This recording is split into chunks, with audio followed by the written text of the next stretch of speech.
Media Days coming up next week in Arlington. Is there a particular story, a particular angle that you immediately think of when you think of the Big 12 and the football landscape in 2021? A good question. Yeah, I mean, I guess it kind of depends on which players are going.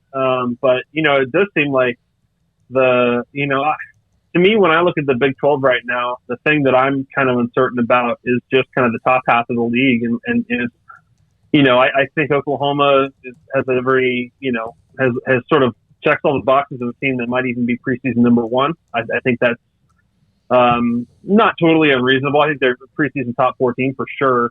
I think Iowa State looks like a preseason top 10 team just in terms of having everybody back.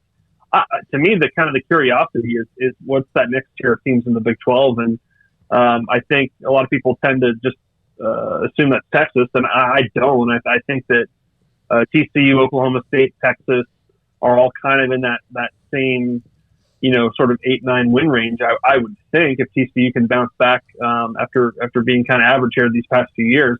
But then who's jumps up and plays with them at that level? I think there's a bunch of teams that have that potential. So I do think as much as we probably all feel certain about number one and number two in the Big 12, I do think this is a year where it's hard to put your finger on, number 3 through number 9, basically, from how it's going to play out. I agree. I absolutely agree. In fact, I did the poll. We all shared who we voted for and sent that in and all that. I got to tell you, because when I filled out the all Big 12 preseason team on offense and defense, there were a chunk of players from Oklahoma and Iowa State, and there were others as well.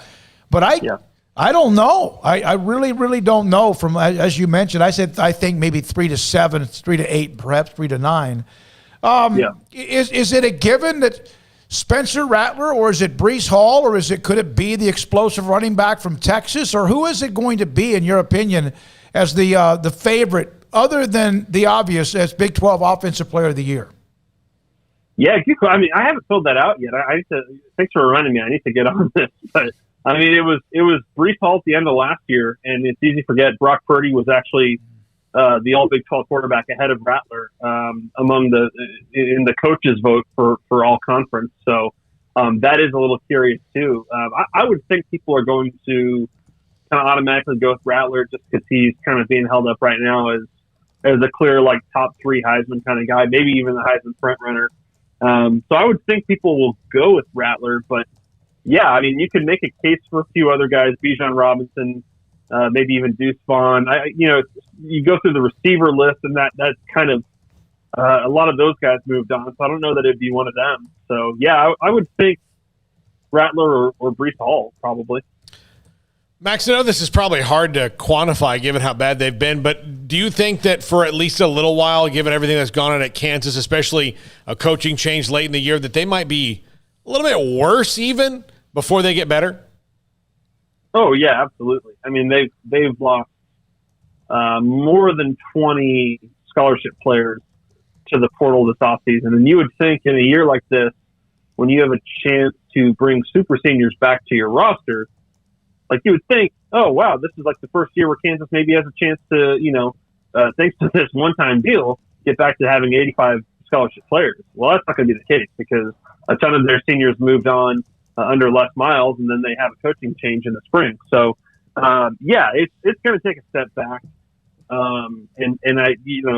Obviously they lose.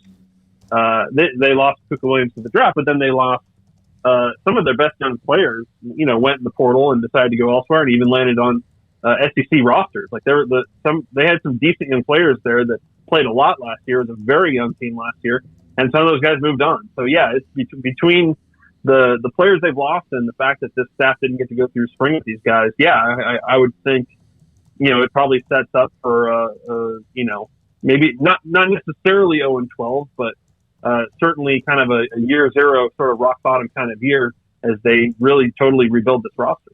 Max Olson, theathletic.com. Max, thank you very much. Appreciate it. We're going to see you in Arlington.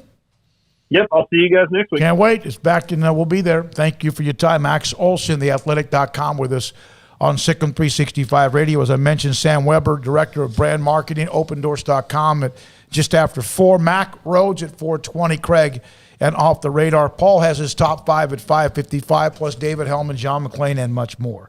What do you want to do?